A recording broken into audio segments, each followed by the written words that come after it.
There's a moment that almost every person with ADHD and RSD can describe in detail. Someone said something. A comment, a look, a tone of voice. Something small, something most people would absorb and move past in minutes. And it hit you like a truck, not metaphorically, physically. A wave of pain so immediate and so total that it knocked everything else out. The rest of the day was gone, maybe the rest of the week. And you have never been able to explain to anyone why something so small could do that. So you stopped trying. And you carried the shame of it instead. This video is for that version of you. Because there is a reason, a real neurological documented reason. And once you understand it, the shame starts to lose its grip. Rejection sensitive dysphoria is not a sensitivity disorder.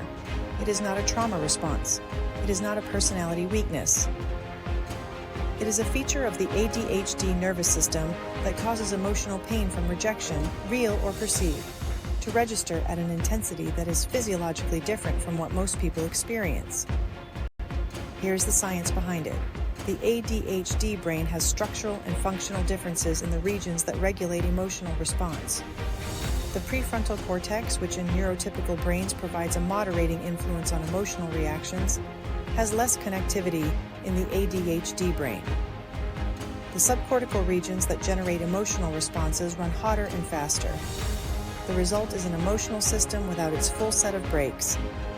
When rejection hits, when criticism lands, when disapproval is detected, when failure occurs, the emotional response that fires is not moderated in the way it would be in another brain. It arrives at full intensity, immediately, without warning. Dr. William Dodson, one of the leading researchers on RSD, describes it as emotional pain so severe it can feel unbearable. Not uncomfortable, not difficult, unbearable.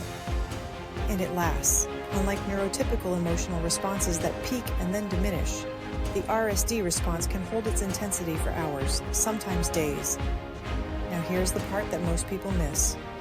The trigger does not have to be real rejection, because the ADHD brain is hypervigilant to the possibility of rejection, because it has experienced rejection and its aftermath so many times. It starts detecting it earlier and in smaller signals. A shorter text than usual. A pause before answering. An expression that passed too quickly to read. The absence of something positive that you expected. Your brain takes these ambiguous signals, runs them through its pattern-matching system, and produces a conclusion. They are pulling away. They are disappointed in you. This is the beginning of the end, and then it responds to that conclusion as if it were confirmed fact. This is anticipatory RSD. And in some ways, it is more limiting than reactive RSD because it fires even when nothing has actually gone wrong.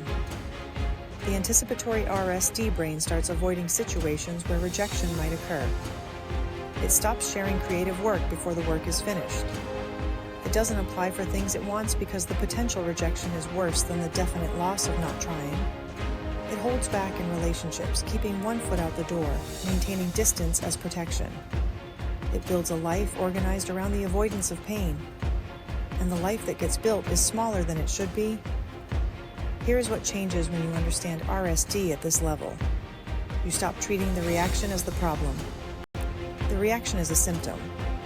The nervous system is the source. You develop what clinicians call the observer function, a part of your awareness that can recognize when RSD is active and say this is RSD, not reality, while the emotional storm is still happening. You cannot stop the storm, but you can stop acting from inside it. You learn to communicate it.